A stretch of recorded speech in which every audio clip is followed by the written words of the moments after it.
მოგესალმებით ჩემო ძვირფასო მეგობრებო. როგორც იცით, სოფლიოში ისეთი ვნებათა ხელვა მიმდინარეობს, რომ დღითი დღე ველოდები, როდის შეიჭრება ამერიკის შეერთებული შტატები დანიაში. ხოლო ასევე პოპკორნით ვარ მომზადებული იმ ფაქტზე, თუ როდის გაიხედავს ევროპა რუსეთისკენ. და საბოლოო ჯამში ხა ისეთი სცენარი ყალიბდება, რაზედაც დღეს ჩვენ უნდა ვისაუბროთ, რომ ამერიკის შეერთებული შტატების მთელი ესტაბლიშმენტი რუსეთის ხელისუფლებასთან ერთად რეალურად ინაწილებენ ევროპის კონტინენტს, ანუ ეგრეთ წოდებულ ბებერ ევროპულ ცივილიზაციას. რაზედაც ჩვენ ყოველდღიურად უკვე ვხედავთ ამერიკის შეერთებული შტატებიდან ძალიან მკაცრ განცხადებებს, რომ თუ არ დათმობენ მოკავშირეები და ნატოს წევრი ქვეყნები გრენლანდიას და არ დაუთმობენ ამერიკას, ამერიკა იზოლებული იქნება, რომ სამხედრო ინტერვენციას მიმართოს. ასევე საგლეჯად არის გადაგდებული უკრაინის მთელი ქვეყანა რუსეთისათვის, ხოლო იმ დონეზე მიიყვანეს უკვე ეს ევროპული ბიუროკრატია, რომ გერმანიის კანცლერი გამოდის და ხმამაღლა ამბობს, რომ რუსეთი არის ევროპული ქვეყანაო.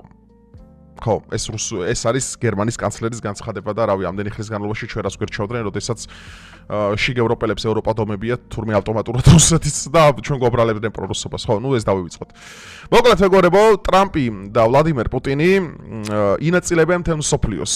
აქ არის ძალიან საინტერესო პროცესები, ძალიან ბევრი დამთხოვები, ძალიან ბევრი კითხვები, რაზედაც ვაპირებ, რომ ვიდეო რეაქცია გავაკეთო ახლა ტრამპის ბოლო განცხადებებზე და ასევე თუ როგორ ისმის საგანგაშო ზარები უკვე ევრობიუროკრატიისგან, რომ თუ ასე გაგრძელდა ტრამპი, როგორც ბრიტანეთის ლორდთა პალატის წევრმა თქვა, საერთაშორისო სამართლის გვერდისავლით ტრამპი ყალიბდება როგორც საერთაშორისო განგსტერად, რომელიც აგვარებს მთელ რიგ კონფლიქტებს მხოლოდ ამერიკის შეერთებული შტატების სასარგებლოდ. მოდი ახლა სანამ ვიდეოზე გადავალთ, თქოთ რომ დალაიქოთ ვიდეო, გამოიწეროთ არხი, გაუზიაროთ ეს ვიდეო მეგობრებს და რაც ყველაზე მთავარია თქვენი აზრი და გამოთქვით კომენტარებში დაბლა. ეს იყო ძალიან საინტერესო. ანუ ეს არის სამშვიდობო შეთანხმების იმაზე უნდა შეხვდნენ ახლა ერთმანეთს სოფლიოს ლიდერები და თურმე იქ ვლადიმერ პუტინიც მიიწვია დონალდ ტრამპმა, ხო? ის არის მიპატიჟებულიო. ნახეთ ახლა, გაფი, თავარი რას ველოდით? ახლა უყურეთ, პრეზიდენტი მაკრონიო. მაკრონმა თქვაო, რომ ის არ შეუერთდებაო ამ სამშვიდობო შეთანხმებასო და ახლა ტრამპი რას სცემს? რა პასუხს სცემს ახლა? აი ეს დიდი პრორუსული განცხადება თუ იმას გაუკეთებია, დაწერეთ. შეიძლება მე არ ვიცი უბრალოდ. საერთოდ არავის არ უნდა ტრამპის იქ ნახვაო, ისაო, რა ქვია, მაკრონის იქ ნახვაო, იმიტომ რომ ის ისედაც მალე დატოვებს საკუთარ კაბინეტსო და ვის გაინტერესებსო. და ზუსტად ერთი წუთის წინ თქვა, რომ ვლადიმერ პუტინი არის დაპატიჟებული.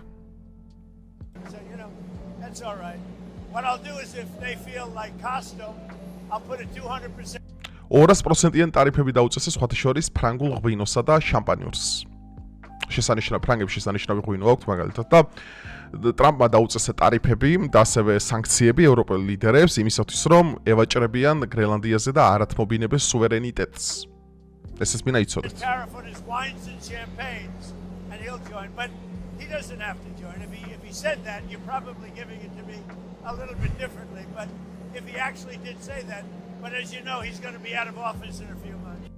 ანუ მე არ ვიცი ეგ რამდენად თქვაო, არც მაინტერესებსო, მაგრამ ეხა რომც ეთქვა ეგ ყველაფერი ვის ადარდებს, ის მალე დატოვებს ოფისო რა. აი ეს აგდებულად, ეს სცენარები მე მახსენებს მეგობრებო, აი მეორე მსოფლიო ომამდე არსებულ სიტუაციებს და ამაზე ცოტა მოგვიანებით ვისაუბრებთ არჩით, ამიტომ ბოლომდე ეხლა ძალიან საინტერესო რაღაცაზე უნდა გადავიდეთ. ხო, აი პუტინი და მიიპატიჟეთო კიო.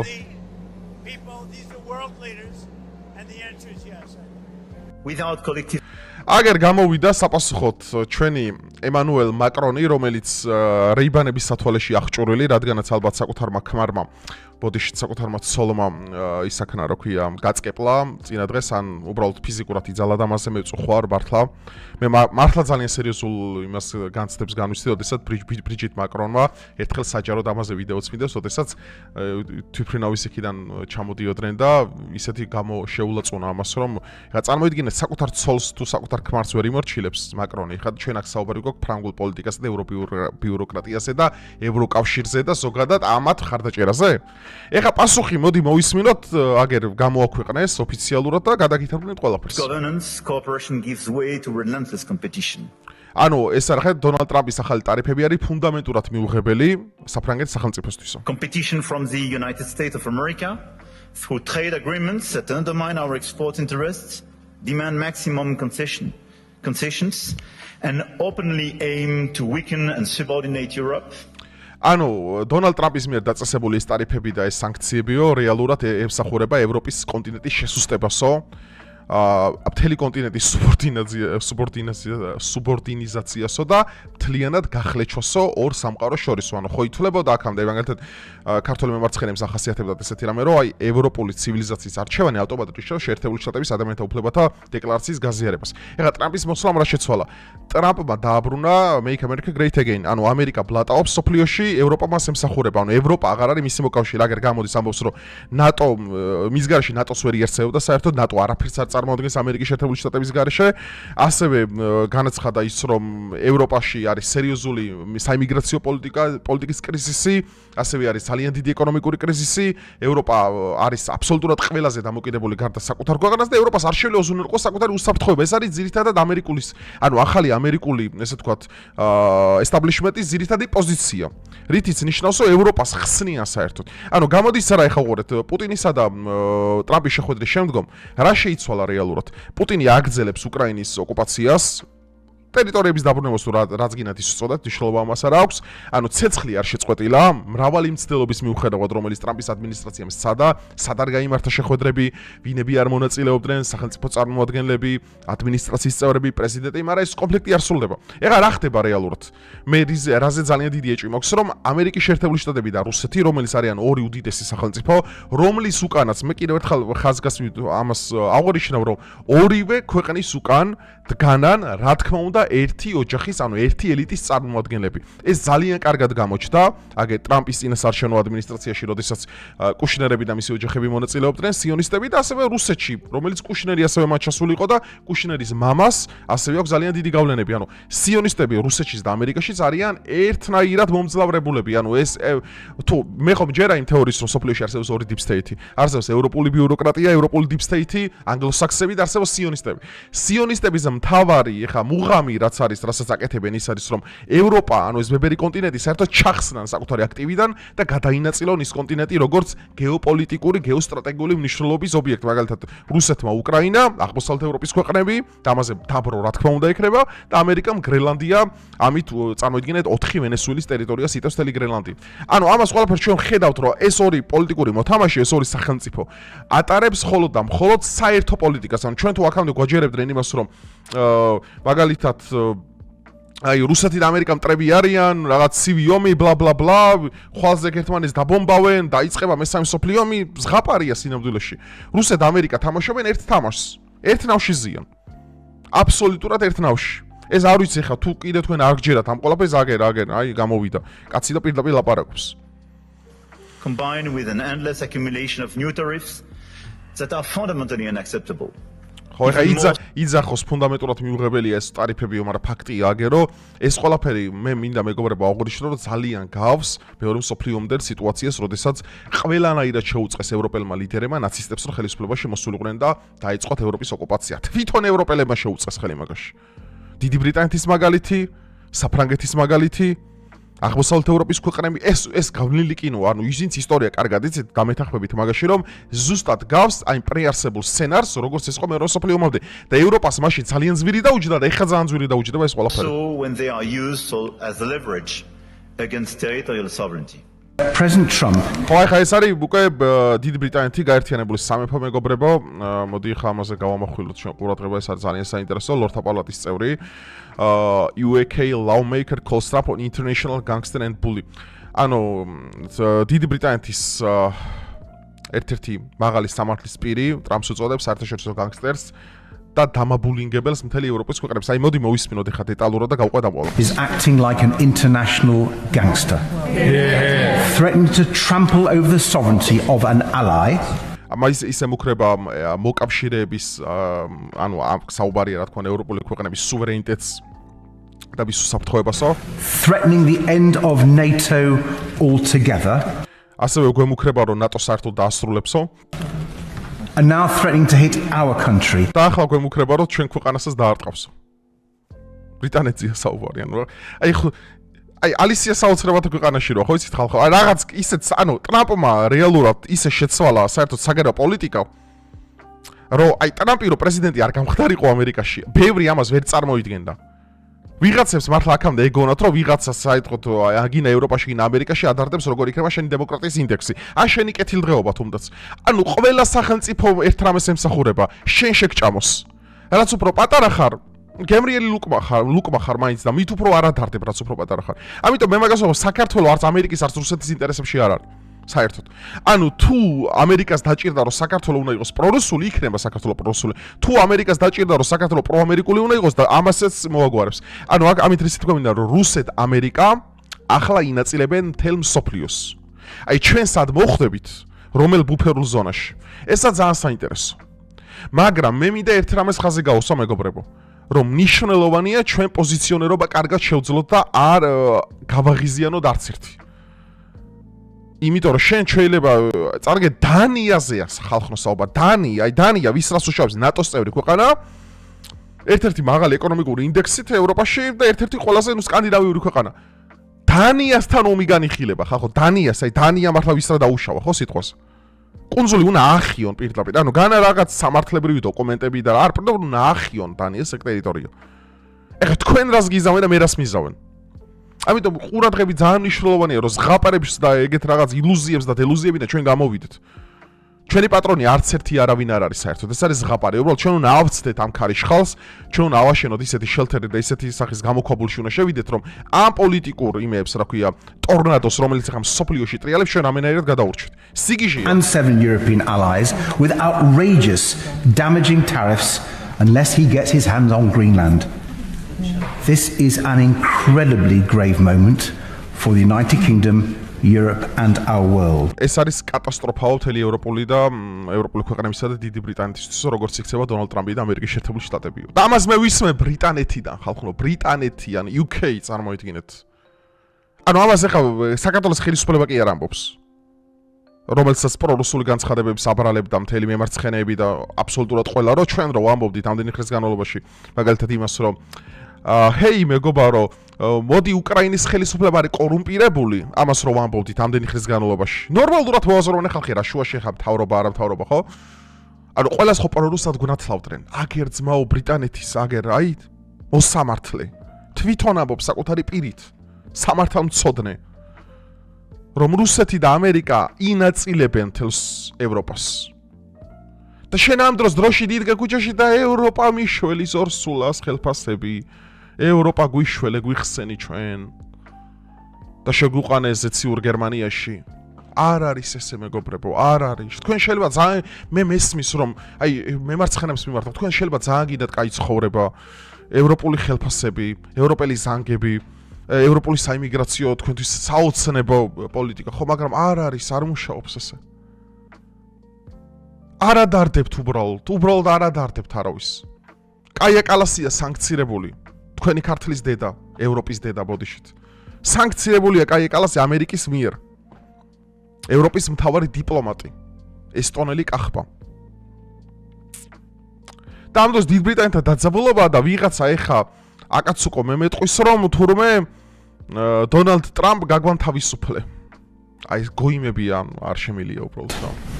Without provocation or justification, the President of the United States is attacking our economy, our livelihoods and our national security. Trump has put British businesses and jobs on the front line in his unprovoked aggression. The only people cheering him on are Vladimir Putin. Bravo! აგერ ძმაო, აი ამას მოვესწარი, ეჩემაყურემა გაიგო. ერთადერთი ვინებიც ამაში მხარს უჭერენო, ტრამპს ამ პოლიტიკაში არისო პუტინიო და სი ძინპინიო, ჩინეთის სახალხო რესპუბლიკის მთავარი ლიდერი. მართლა მაინტერესებს დონალდ ტრამპი იყო თუ არა ქართული ოცნების წარმომადგენელი ამერიკაში. ეხლა მაგასაც იტყვიან, მალე მაგასაც იტყვიან, სერიოზულად, ნარატივი იმდენად საერთოა, ანუ იმდენად საერთოა იმაში, რომ ტრამპი რასაც ლაპარაკობს, იმდენად პრორუსულია, რომ აი ერთად რო აგვიღო, მთელი ქვეყანა რო ერთად აგვიღო, აი ვისაც კი გაგვიკეთებია, აი რასაც ისინი უწოდებენ პრორუსულ განცხადებებს, ერთ მეოთხედსაც ვერ შეავსებს ხალხო. დიდი ბრიტანეთის აგერ ლორდთა პალატა არის, სადაც გამოსულია მოსამართლე ამბობს, რომ ერთადერთი ტრამპს მხარს უჭერენ ვლადიმერ პუტინი და სი ძინპინიო. ეს ხო არ უთქვია პაპუაშვილს, ეს ხო კობახიძეს არ უთქვია. კაცო, ეს ხო არ უთქვია მაგალითად მამუკამდინარას, ეს ხო ამას ბრიტანელი ამბობს. აი მე მინდა მართლა აი ვინსაც ეს აი უბრალოდ ამოჭერეთ ეს კლიპი გააკეთეთ, აი ამასე. აი უბრალოდ გაუზიარეთ და ანახეთ. აი ეს ახლა მე რაც მოგასვენინე თქვენ. ჩაუყარეთ მესენჯერში, ჩაუყარეთ ლინკი ჩაუგდეთ ამ ვიდეოს. აი ანახეთ უბრალოდ რა საუბრობს ბრიტანელი დონალდ ტრამპზე. აი ეხა კიდე მე ვარ პრორუსი და ეხა კიდე რომელიმე ჩვენი განცხადებები, რასაც ჩვენ აქამდე ვაკეთებთ, ყველას ფეხებზე კიდე ვარ და არავის არ აინტერესებს საქართველოს და ჩვენ თუ პოზიციონერობა არ გავაგრძელებთ და ჩვენ თუ მასიურ დიპლომატიას არ მივიღეთ, ჩვენი პატრონი არავინ არ ამ სოფლიოში. ნეიტრალი არ ვიცი ძმაო, მე მეტი რა ენაზე ვილაპარაკობ, უბრალოდ აღარ შემილია. ამერიკა და რუსეთი გეოპოლიტიკურად, აი თლიანი აი რიმლენდი, ჰარტლენდი რაც არის, ისე ხდება ეხა ამ ტერიტორიების საჭადრაკო დაფის პრინციპი რო წარმოიდგინოთ, რომ ხვალზე შეიძლება დაბრო მიცენ საერთოდ, აი მე მინდა ამას ხაზი გავუძ, ხვალზე შეიძლება დაბრო მიცენ საერთოდ პუტინს რომ ევროპაში შეიჭრას. მე ეჭვიც არ მეპარება მაგას სიმართლე გითხრათ. ეჭვიც არ მეპარება რომ პუტინს შეიძლება ამერიკამ მწვანე აუნდოს რომ უკრაინის მერე აღმოსავლეთ ევროპა ყავს მისახედი. ანუ ცვეთში მაგას ვლაპარაკობ. რატო ამ ყველაფერში ამერიკა გაისენებს გრენლანდიაში? აიღებს 4ჯერ დიდ ვენესუელაზე 4ჯერ დიდ სახელმწიფოს კუნძულს, მოდი ესე ვუწოდოთ, დანიაში მყოფ საკუთრებას, იქ არის უზარმაზარი სახის რესურსები, უზარმაზარი სტრატეგიული მნიშვნელობის ობიექტები და რუსეთი მიხედავს აღმოსავლეთ ევროპას. ამ დროს რა ხდება ევროპაში? გერმანია იძირება, საფრანგეთი იძირება, აგერ გრენლანდიაში ბიჭო გაგზავნეს 15 კაცი გაგზავნა გერმანიამ ბიჭო. 3 ბრიტანეთმა, 2 ჰოლანდიამ და რამოდენიმე კაცი კიდე არ მოსწევს ბელგიამ კიდე. ანუ აი თქვენ ახლა წარმოგიდგენთ რასთან გვაქვს მეგობრებო, ალისია საოცრებათა ქვეყანაში მონაგონი იქნება, რომ ნატოს მთავარი დამფუძნებელი, ნატოს მთავარი დამფინანსებელი ქვეყანა დაარტყავს ნატოს წევრ ქვეყანას იმისათვის, რომ შენი ტერიტორია, რომელიც 500-600 წლის წინ კი არა, ადრეო ძალიან დიდი ხნის წინო ვიკინგები გადასხდნენ და გონია თქვენიაო, ეხლა ამერიკული ხომალდები მიადგებიან, ეგ ბირთვული ავიამზიდები და გახდება ჩვენიო. ანუ კულტურულად აგახევო მეგობარო, ანუ კულტურულად გახევს. ეხა ესეთი ორმტრიალი ტრიალებს სოფლიოში და ესეა დაძაბულობა, ხო ეგერ ირანის საკითხი, აგერ მოუგვარებელი უკრაინა. და ამ დროს ეხა წარმოიდგინეთ ჩვენ კიდე 2030 წელსო ევროკავშირთან, რა 2030 წელს უნდა აღადგინო ბიჭო, ევროპას დარხეული აქვს. ნატო, ევროკავშირი კი არ იშლება, ნატოც იშლება უკვე. ანუ ამერიკამ თუ დაბომბა სიტყვაზე, აი ჰიპოთეტურად ვამბობ, ამერიკამ თუ დაბომბა გრენლანდია და იქ მყოფ, ანუ ნატოს ქვეყანამ ნატოს დაარტყა. ანუ ეს რას გავს იცით? ისტორია კარგად ვიცით და ჩემო გამოწერება ძალიან კარგად იციან. აი გახსოვთ ჯვაროსნები რომ მიდიოდნენ იერუსალიმში, წმინდა მიწა უნდა გამოესყიდათ და უცებ დაეზარათ, რომ ეხა იერუსალიმამდე ძალიან დიდი ის არისო, რა ქვია, ძალიან ძვირი გვიჩდებაო ეს ტრანსპორტირებაო და მოდიო წამო ბიზანტია ავიღოთო და ტანდი შემოტრიალდნენ ეს იდიოტები და ადგილ ბიზანტია აიღეს. აი დაახლოებით ეგეთი სიტუაცია და ეხა უყურეთ მეორე, მოდი ეხა ვიმჟელოთ უფრო საინტერესოდ მეგობრებო და ღრმად. ჩემო გამოწერებს ამ უყურთ მეორე მსოფლიო ომი და მე ძალიან მიყვარს ეგ პერიოდი, ხო ზოგადად მთელი ნომენკლატურა პოლიტიკის. აი მანდ ეხა რო ამბობენ რომ ევროპა ეხა დასუსტდა, არაფერი ევროპა არ დასუსტებულა ეხა, ევროპა ყოველთვის სუსტი იყო. ბოლო 100 წლის განმავლობაში განსაკუთრებულად და რატომ? ესაა საინტერესო. პირველად ერთა ლიგა რის გამო შეიქმნა, ხო? რომ აი ნაცისტები არ უნდა მოსულიყვნენ ხელისუფლებაში, რომ გერმანიას ის უნდა ეს გერმანული იმპერიალიზმი უნდა დაეჩრდილათ, ნუ მაგამდე ავსტრია, ისა რა ქვია, პრუსია, მერე ავსტრია-უნგრეთი, ხო, ძირითადად ცენტრი, ანუ რისგანაც საერთოდ ოკუპაცია მოდიოდა ნაპოლეონის მერე იყო მხოლოდ გერმანია. და გერმანელენოვანი ხალხი, ესაა მნიშვნელოვანი. და დანარჩენი ახლა ბრიტანელების კოლონიები ქონათ ახლა მსოფლიოში და ბრიტანელები მე-18 საუკუნის მერე ვეღარ მონაწილეობენ ისე აქტიურად ევროპაში, როგორც მაგამდე აკეთებდნენ ამ ყველაფერს. საბოლოო ჯამში პირველ მსოფლიო ომამდე არსებული სიტუაცია და მეორე მსოფლიო ომამდე არსებული სიტუაცია განსაკუთრებით ძალიან გავს დღევანდელ ევროპულ დღის წესრიგს და ახალ მსოფლიო წესრიგს, რომ ევროპელები მაქსიმალურად უთმობენ გერმანიას ყველაფერს. რატო? ბრიტანეთიდან ჩემბერლენი ჩაფრინდა ჰიტლერთან, ჰიტლერმა გალსტუკი დაიჭირა ჩემბერლენი, უთხრა რომ მე ვიბრუნებ იმას რა ქვია ჩეხოსლოვაკიის იმ ნაწილს, რომელიც არის გერმანელი ხალხი დასახლებული. და ამაზე, რავი, ჩავიდნენ მე მაშინ ბრიტანეთში, როდესაც დაბრუნდა ჩემბერლენი, იდიოტები ხართო. ჭვიანმა ვაჩერ ჩერჩილმაც გააგრეთ, რატო? ამით თქვენ გერმანიის გადაუფორმეთ ლეგიტიმაცია. და ამ დროს გერმანია მარტო იმის კი არ დაიბრუნა ჩეხოსლოვაკიის ის ნაწილი, რომელიც ოკუპირებული იყო, მაგალითად ჩეხების მიერ. არა, მთლიანად ჩეხოსლოვაკიის ოკუპაცია მოახდინა. მერე პოლონეთი. მერე ავსტრიის ანშლუსი. ბოდიში და ავსტრიის ანშლუსი, მერე პოლონეთი. მერე დანის ოპერაცია და სკანდინავიური ქვეყნების შეერთება. და ეს მაშინ ევროპელი ლიდერები, მაგალითად ის რა ქვია, საფრანგეთის ლიდერშიპი და ბრიტანეთის ლიდერშიპი, რომელიც იყო მეინსტრიმი, როგორც ხა მაკრონი და კაისტრამერია, მაშინაც უთმობდნენ ყველაფერს. მოდი ხა ეს ნაცისტური გერმანიის ისინი შევადაროთ ამერიკის შეერთებულ შტატებს, რომელიც ძალიან გავს თვალთა შორის ერთმანეთს რა. მართლა ძალიან გავს. საფრანგეთი, ნუ განთქმული ისტორიული განთქმული საკუთარი ისტორიული მეძავური პოზიციით, განსაკუთრებით ეს ყველაფერი ძალიან კარგად გამოიხატა, რომ კომპიენის ტყეში რო ხელი მოაწერინეს, იქ სადაც პირველ მსოფლიო ომში გერმანიამ კაპიტულაცია გამოცხადა, გიტლერმა სპეციალურად იქ მოაწერინა ხელი იმისათვის, რომ დაემსირებინა ბოლომდე საფრანგეთის პოლიტიკური ესტაბლიშმენტი და პრაქტიკულად იარაღ-ხელში აუღებლად დაახლოებით 6 საათში მოახდინა მთელი საფრანგეთის ოკუპაცია. აი ეს არის მეგობრებო ის პოზიცია, რაშიც ახლა ევროპა დგას. ეხლა უთმობენ ამერიკა ძალიან ბევრ ამეს. აგერ უკვე გამოვიდა ის რა ქვია მერცი იმის რა ქვია გერმანიის კანცლერი და თქვა რომ რუსეთი ევროპული ქვეყანა არისო. ანუ თუ რუსეთი ევროპული ქვეყანაა, მე რატომ ლანძღავდნენ ამდენი ხნის განმავლობაში რომ პრორუსულ განცხადებებს აკეთებ? ანუ მაშინ გამოდის რომ შიგ ევროპელებსაც რუსეთი ნდომებიათ. და რომ ითხრან რატო აგერ გერმანიის კანცლერმა, რომელიც არის შიგ ევროპელების ავტორიტეტი, ჩემთვის არაფერს ანიშნავს ეგ ადამიანი. თქვა რომ რუსეთი არის ევროპული ქვეყანაა, თუ რუსეთი ევროპული ქვეყანაა, მაშინ ევროპაში შესვლა ავტომატურად რუსეთში შესვლას ნიშნავს, ხალხო. და ამდენი ხნის განმავლობაში მე რატო ვილანძღებოდი პრორუსული განცხადებების გამო? უბრალოდ ავადმყოფები არიან, ხა, როდესაც აზრზე არა ხარ, აი ეს არის ჩემთვის აი ძალიან დიდი წითელი ხაზი რა. როდესაც აი ადამიანი ბაიბურში არა ხარ, საერთოდ უბრალოდ არ იფიქრო. უბრალოდ უყურე რაღაცას და რავი შენი აზრი თქვია კომენტარებში დაწერე, ხო, მორჩა. აი როცა აზრი არ გაქვს, აი რატო წერენ ვიდეოებს, რატო წერენ რაღაც ანგარიშებს, პოლიტიკური აქტივისტები რატო ხდებიან? აი ესეთი იმბეცილების ხალხი რო ხა საქართველოს ჩავარდნილიყო, თქვენ წარმოგიდგენთ რა განცხადება? ჩვენც მოხდებოდნენ მარსიაში. ჩვენც. და ხვაზე რუსეთი შემოვიდოდა შენთან თუ ამერიკა, თანაბარი არ ამნიშნულობა ვისი კოლონია და ვისი მონა იქნება. ამერიკაც იგივეა, რო ამბობენ ხოლმე რუსეთი სადაც შევიდა დედა უტირა ყველა ქვეყანას, რომ ამერიკა სადაც შევიდა სადაა დემოკრატია. სირიაში ერაყში, ავღანეთში, ვიეტნამში თუ სად, აი ადგილი მანახეთ, სად არის დემოკრატია და მაღალი ცხოვრების დონე. მე მგონი მარიუპოლი უფრო კარგადაა რუსების ქვეშ, ვიდრე ავღანეთი, ქაბული იყო ამერიკელების ქვეშ. ესეც რო შევადაროთ. მარიუპოლში სკოლები მაინც გაიხსნა და იქ რაღაცას დაიმსგავსა იქაურობა, რომელიც იყო ბოჩენებების ქალაქი ერთ დროს დაახლოებით 3 წლის წინ.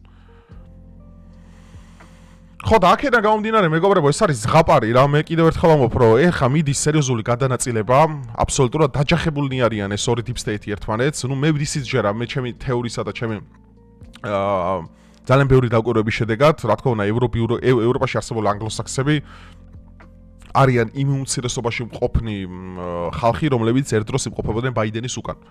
და ბაიდენის უკან მყოფი BlackRock-ი, რა თქმა უნდა, პოზიციონირებს ახლა ევროპაში. ნუ ანგლოსაქსებზე მაქვს აქ საუბარი. რომელსაც ჩაგდებული აქვს ყველა. წარმოიდგინეთ, BlackRock-ი აკონტროლებს საფრანგეთის საფონდო ბირჟებს, პლუს დამატებული ამას პენსიების გაცემის პროცენტებს.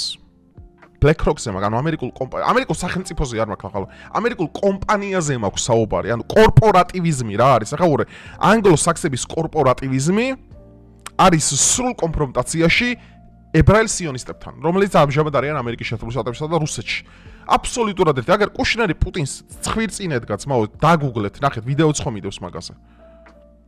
მოსკოვის ქუჩებში როგორ გადაადგილდებოდა და როგორ ტკბებოდა მოსკოვის ხედებით. კუშნერზე, ჯარედ კუშნერი, ტრამპის იძეზე და პრეზიდენტის ადმინისტრაციის თავარ ჩეველზე მაქვს საუბარი.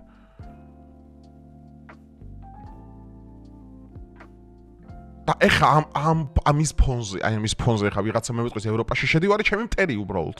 გინდა 2030 წელს, კაცო, რა მნიშვნელობა აქვს? აბსოლუტურად ეს კონტინენტი, რომელსაც ევროპა ეწოდება სამწუხაროდ, შემდეგ კიდევ ერთხელ ძალიან დიდი სამწუხარებით მინდა გამოვთქვა, რომელიც იმყოფება კატასტროფულად სულ მდგომარეობაში პოლიტიკურად. რომელიც ხალხზე არ იცი, უბრალოდ საკუთარ უსაფრთხოება არ აქვს. ნახეთ ახლა, საინტერესო არის. ამერიკა არის ძალიან ძლიერი ქვეყანა. ამერიკას შეუძლია თელი ევროპა, დაიპყროს, რამოდენიმე კვირაში.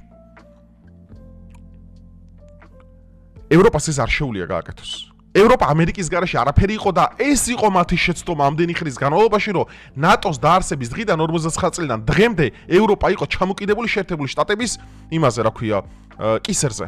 როგორც ეროვნული უსაფრთხოების მთავარი გარანტი და ნატოს მთავარი დამფუძნებელი ქვეყანა და აგერ გაერო და თქვენ გენაცვალეთ, თქვენ შემოგევლეთ. ეს არის მეგობრებო უბედურება, რომ ჩვენ ვერ ხვდებით, რომ ყველა ადამიანი, როდესაც ფულს შეულობს, ისევია მასში იღვიძებს ადამიანური ისეთი მანკიერი განცდებები, რაც არის ეგოცენტრულობა, მომხეჭველობა, რაც არის მაგალითად პატივმოყვარეობა, ხო, იგივეა სახელმწიფოებშიც. ამერიკას აქვს 13-ზე მეტი ბირთვული ავიამზიდი, რომელიც არის ერთი სახელმწიფო. მაგალითად ეხა ერთ ბირთვულ ავიამზიდს შეუძლია დაიპყროს საქართველო, აზერბაიჯანი, თურქეთი, ერთად რო აიღო, იმას მთელი ესკადრილია მოყვება, კაცო. წყალქვეშა ნავები, სამხედრო ფრიგატები, საჰაერო თავდაცვა, ერთი ქვეყანა, ერთი სამხედრო. მარტო ეგენი რო შეუშვა ხმელთაშუა ზღვაში, მარტო ეგენი მოუგებენ ომს ევროპას. და ნახეთ რა ვირეშმაკობასთან გვაქვს საქმე, რომ ამერიკა და ბიუროკრატიამ რაც გააკეთა მთელი ამდენი ხნის განმავლობაში, რაც ანგლოსაქსები ამერიკაში იყვნენ, რომ ევროპა დაასუსტეს, მაქსიმალურად დაასუსტეს. ანუ კონტინენტს გამოაცალეს ყველაფერი აბსოლუტურად. და ამის პარალელურად ამერიკა ძლიერდება და ძლიერდება. აი ეს მაკიაველის აქ შესანიშნავი სიტყვები და მე ყოველთვის ციტირებ ხოლმე მაკიაველის სიტყვას. ოდესაც შენ გიბიძგებენ, რომ იყავი ნეიტრალური დარჩი ცალკე კუთხეში გადი. შენ არის მოქმედო, შენ არის ვარჯიშო, მე მოგხედავ, მე მოგაქცევ ყურადღებას, მე გაგიფრთხილდები. ეგ ადამიანი არის შენი მტერი, მეგობარო. როდესაც მოკავშირე გთავაზობს ნეიტრალიტეტს, ის არის შენი მტერი რეალურად. რადგანაც ამის პარალელურად ძლიერდება და ხვალზე ეს ძალიან ცნობილი გამონათქვამი ბრმა როდესაც თვალებიდან გამოიხედავს პირველი მის ყავარჯენს აგდებს ხელიდან. ნახეთ რა შესანიშნავი სიტყვებია. ბრმა როდესაც თვალებიდან გამოიხედავს პირველი მის ყავარჯენს აგდებს ხელიდან. გენიალური სიტყვებია. და რას ნიშნავს ეს? მოდი, ვინც ვერ გაიგო, მოდი ავხსნათ. რომ მთელი ამ ხნის განმავლობაში რასაც შენ ეყარდნობი, რასაც შენ ეხმარები, ისემ გადაგაგდებენ. ევროპა არის აი ყავარჯენის მდგომარეობაში ავიღოთ ახლა. ამერიკა ახლა მთელი ისტორიის განმავლობაში, ბოლო 400 წლის განმავლობაში მეტი არ აქვს ამერიკას ისტორია, ხო? ევროპის მთავარი კრედიტორი სახელმწიფოსგან გახდა ევროპის მთავარი დამფინანსებელი. ანუ ამა ხელი ბევრ რამეს შეუწყო ამერიკას, სხვა ორი ოკეანე არტყია გარშემო და არის ძალიან შორს, მეორე მხარეს. ევროპა არის ძირითადად ცენტრი ცივილიზაციის და ყველაფერი აქ ხდება. უკონტროლო მიგრაცია, ჩასახლება ზანგების, ისლამური ხალიფატის შეშვება, რაც არის დიდი ბრიტანეთი, ინდოელები, პაკისტანელები, ეს ემსახურება იმას, რომ ევროპული ხალხი უნდა გამოიცვალოს. ეს არის მიზანი, რომ ევროპა რო დასუსტება, ადვილად მართვადი ხალხი გახდება იქ. და ამის ფონზე ამერიკა გაძლიერდა, ეხა მოატრიალა პოლიტიკა, თქვა რომ ჰეი, აგერ ევროპა დაემშვიდობე გრენლანდიას და გრენლანდიას ხელიდან აცლიან დანიას. ეხა ვინმეს თუ კიდე ეჭვი გაქვთ რომ ამერიკასა და რუსეთს შორის რამე დიდი განსხვავება, გარდა იმისა რომ ამერიკაში მესმის უფრო კარგად ცხოვრობს ამერიკელი. ამერიკა არის ინდუსტრიული, ამერიკა არის მეცნიერების პიკზე, ამერიკაში ხდება გამოგონებები, ამერიკაში არის Marvel, DC, Superman-ები, ყველაფერი ამერიკაშია, საინფორმაციო ომში ამერიკა იგებს და ყველაფერი მაგარი აქვს. ბევრი რამე ამერიკას აქ ძალიან მაგარი. გეთანხმებით ამაში, მე არ გეწინააღმდეგებით, თუნდაც მე აგერ YouTuberi რო ვარ და ის არის ამერიკის დამსახურება. ამაში გეთანხმებით, ამაში არაფერი მაქვს მე მათი საწინააღმდეგო. მაგრამ მე მინდა აქ ფუნდამენტებში შევიდე, მეგობრებო. არაფერი განსხვავება არა იმპერიებს შორის. გინდა რუსეთი იყოს, გინდა ამერიკა, გინდა ჩინეთი. ყველას უნდიხარ როგორც სახმარად. ეხა შენ რო ფულიანი ხარ, აი ხა გაგ დიდი ფული. ხარიბთან რატომ მიხვალ და რატო შეხარ კოალიციაში, ხო? სუსტა რატომ მიხვალ ეხა და სუსტა რატო გამონახო კოალიციას. იასინამ დიდარი თუ ხარ და ფულიანი, მიხვალ დიდართან და ფულიანთან და აბა მოდი. ეგრე არ არის ელიტები, როგორიც ცნობენ ერთმანეთს. ცალკე სართულები აქვს და ცალკე ორგანიზაციები აქვს, ცალკე ლოჟები აქვს და იქ ხვდებიან და იქ ლაპარაკობენ პოლიტიკაზე და ცხოვრებით ტკბებიან და ასე შემდგომ. რატო? იმიტომ ძლიერს ირჩევს. ეხა ამერიკას ვინ უფრო აწყობს? საქართველო, ევროპა თუ რუსეთი? იასინია რუსეთი აწყობს, ანუ რუსეთი უფრო ძლიერია. 4000-ზე მეტი ბირთვული კობინი აქვს. სულ არაფერი, ვის რა ჩაენთები. ეს არგუმენტები მოსკოვის იქით რუსეთში არაფერი ხდება და ის არის კარგით ეგ ზღაპრები უკვე შეეშვით რა. მართლა ყველას კიდია უკვე მოსკოვის იქით რა ხდება და თუ სიმართლე გაინტერესებს მოსკოვის იქით და ძალიან კარგად არის ყველაფერი და ტაკერ კარსონი რომ მოსკოვში იყო ჩასული მან დაინახა რავი ნეტა ესეთი სუფთა ქალაქია ნიუ-იორკი იყოსო მეტრო აქ სუფთა არისო ქუჩები სუფთა არისო ყველაფერი ანათებსო ყველაფერი გაშაშხაშებულია იმაში რომ უსაფრთხოების უმაღლესი დონე არის ცხოვრების ასევე მაღალი სტანდარტი მოსკოვზე მაქვს საუბარი და ხალხი გულაობს და როგორ ერთობა და ტიპები რეებს ამოვე რომ მოსკოვში არის ძალიან მაგარი ცხოვრება ეხა იმის იქით ეხა ბოდიში იმაში პეტერბურგში ძალიან კარგად ცხოვრობენ თუ სიმართლე გაინტერესებთ და შეგიძლია ვიდეოები ნახოთ და როსტოვშიც და კრასნოდარშიც და ეხა ვლადივოსტოკში რა ხდება სუცალფეხზე მე მკიდე პუტინს კიდია და მე რატო არ უნდა მეკიდოს ამიტომ ხალხო რეალურად შევხედოთ ამ პროცესებს რა ძლიერს უნდა ძლიერი და სუსტი არავის არ ჭირდება სანამ ამას ჩვენ არ შევიგნებთ მაგამდე ვიგნებით ზღაპრებში რომ ვიღაცა ჩვენ უნდივართ ჩვენ არავის არ უნდივართ ჩვენ უბრალოდ უნდა ვიყოთ კარგი გამტარი ვიღაცის პოლიტიკის. აი ჩინეთს მუდივართ, ოკეი, მოდი ხა ჩინეთი თუ ჩვენი დაინტერესდება, ანაკლი სპორტი ხა იმდენი რამე უნდა გაიაროს, რომ ოკეი, მეტი უსაფრთხოება იქნება, იმიტომ რომ რუსეთს თუ მოუნდა საქართველოში გასერება ვერ გაისერებს, ატო ჩინეთია და იტყვისო, შენ ნორმალური ხო არ ხარ, აქ იმხელა ტვირთები გამაქვს, ხა შენი ამბიციები გაიკეთე უკან, ხო? ესეთი პოზიციონერობა უნდა დავიწყოთ. აგერ შვენიერი იყო მაგალითად ეხა რომ იმათ რომ შენათლეს ალაბარი და ეგერი არაბებმა აკრო ინვესტიციები ჩადეს, ესე ძალიან დიდი უსაფრთხოების გარანტიაა. და რა თქმა უნდა, ეს არის ის ხალხი, რომლებიც ლაპარაკობს ამ ყველაფერზე, რომ ეს ინვესტიციები არის ცუდი, რომელიც ქვეყანას განვითარებაში ემსახურება. არიან რა თქმა უნდა რუსეთიდან დაფინანსებულები. მე ამას ვამბობ იგივე როგორც ჰესებზე მაქვს საუბარი. ვისაც საქართველოს ეკონომიკური გაძლიერება არ უნდა, ეს არის რუსეთისგან და ევროპისგან და მაქედან დაფინანსებული. თქვენ უგონიათ რომ მარტო ევროპასა და ამერიკას ადარდებთ, რუსეთსაც არ უნდა თქვენი წინსვლა. და ის ხალხი, რომლებიც ეხა არ მინდა სახელები და გვარები დავასახელო, რომლებიც გამოდიოდნენ და აგერ წინაპართა მიწაზე იმას ვერ გავაკეთებ, დღეს Range Rover სპორტებით და G-კლასებით დადიან, დაფინანსებები რუსეთიდან ქონდა და გეუნებოდო რომ ეს ესები არ უნდა აშენოთო, იმიტომ რომ ისაო წინაპართა მიწებზე რა შუაშია წინაპართა მიწა. როდესაც შეგიძლია დენში ნაკლები გადაიხადო და ენერგოდამოუკიდებელი გახდე, მაგრამ არა, რუსეთს არ უნდა ეს და რუსეთი მოქმედებს აქ აგენტურით. იგივე არაბული ინვესტიციებზეც. აი ხა არაბებს გისახლებენ, რანაირად მისახლებენ არაბებს, ოდესაც სოციალური პროგრამები არ მაქვს ქვეყანაში. რანაირად მისახლებენ არაბებს. ეს არის ხალხ ძალიან დაბალი დონისგანვე ხალხზე გათვლილი პროგრამა, რომელსაც ვერ იმუშავა და ჩავარდა საბოლოო ჯამში. აგეს ვინ ლაპარაკობს? ესენი ემა არის აშენებს საქართველოში, ვრაჩერებს მაგ პროექტს, ძალიან მაინტერესებს. ჩრდილოეთ კორეა ხო არ გინათ ხალხო? ანუ პოზიციონირება რანაირად უნდა შეძლოთ, ან მართლა მაინტერესებს.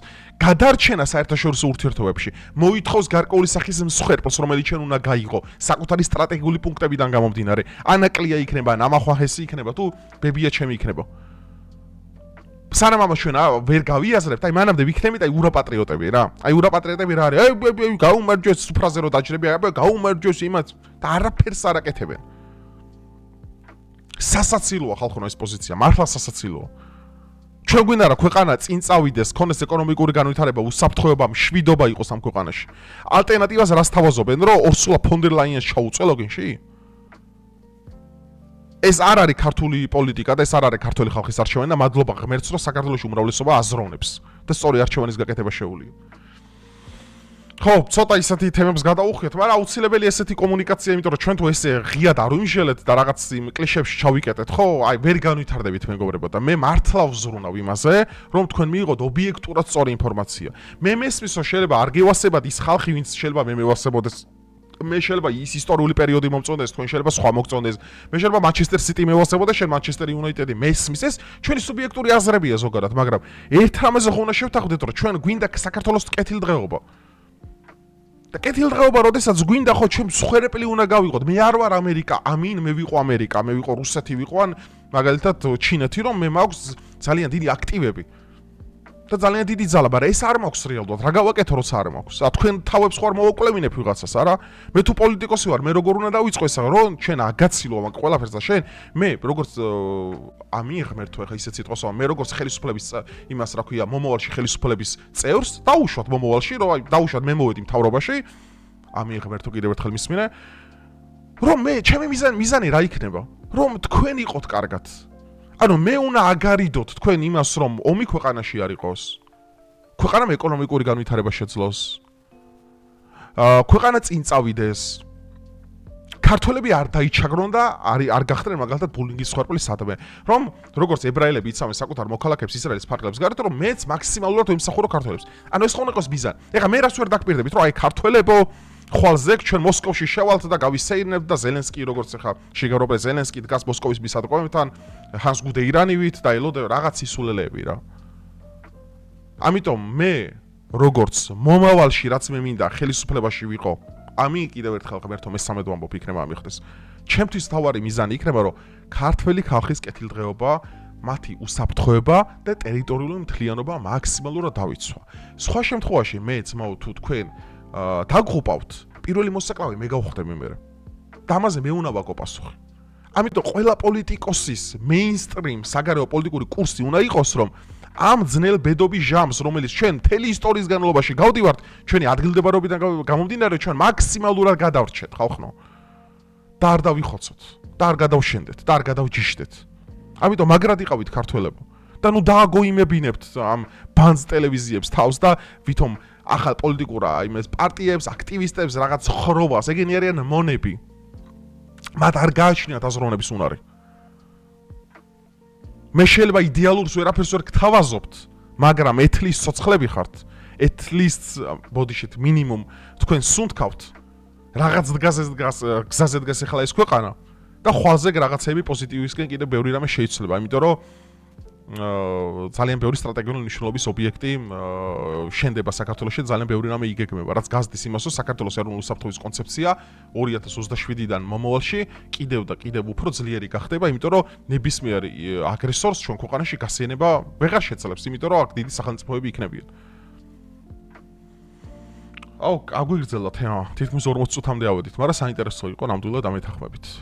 დავი, დაწერეთ თქვენი აზრი, თუ არ მეთანხმებით, დაწერეთ თქვენი ალტერნატივა და ასევე თუ მეთანხმებით, დალაიქეთ მეგობრებო ეს ვიდეო, გაუზიარეთ მეგობრებს და ყველაზე მთავარი რაც ჩვენ უნდა დავიმახსოვრთ ეგ არის, რომ ჩვენ უნდა შევძლოთ საქართველოში მშვიდობისა და უსაფრთხოების შენარჩუნება. ეს არის ეგზისტენციალურად მნიშვნელოვანი 3,5 მილიონი ერისთვის.